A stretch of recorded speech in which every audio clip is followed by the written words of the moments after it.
இப்போ நம்மள்ட்ட பார்த்தீங்கன்னா, எர்டிகா ஒண்ணு ஏசி ஒர்க் ஆகலன்னு சர்வீஸுக்கு வந்திருக்குது.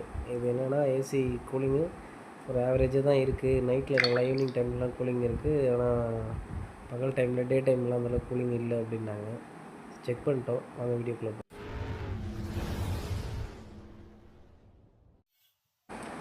கார் வந்ததும் கேஜ் போட்டு செக் பண்ணி பார்த்தேன். செக் பண்ணி பார்த்ததுல என்னென்னா, ப்ரெஷர் தான் ரொம்ப ஹையாக இருந்துச்சு. செக் பண்ணி பார்த்தா கண்டென்சரில் டேமேஜ் இருந்துச்சு. கண்டென்சர் ரொம்ப வீக்காக இருந்துச்சு. சரி கஸ்டமர்கிட்ட அப்ரூவல் வாங்கி கண்டென்சரை சேஞ்ச் பண்ணுறதுக்கு ஆர்டர் போட்டு கண்டென்சரும் வர வச்சாச்சு. வர வச்சதும் இந்த கண்டென்சரும் வண்டியில் கழட்டினதும் சேமாக இருக்கான்னு ஒரு டைம் செக் பண்ணியாச்சு. செக் பண்ணிவிட்டு அப்புறம் கண்டென்சரையும் ஃபிக்ஸ் பண்ணிட்டேன். ஃபிக்ஸ் பண்ணிவிட்டு கேஜ் போட்டு ப்ரெஷரை ஹோல்டு பண்ணி பார்த்தேன். லீக்கேஜ்லாம் எதுவுமே இல்லை கண்டென்சரில். செட்டு பம்பர் எல்லாமே ப்ராப்பராக ஃபிட் பண்ணியாச்சு. அப்புறம் வேக்கம் போட்டு கேஸ் சார்ஜ் பண்ணி பார்த்தேன். சார்ஜ் பண்ணால் ப்ரெஷர்லாம் கரெக்டாக தான் இருந்துச்சு. ஓவர் ப்ரெஷர்லாம் இல்லை.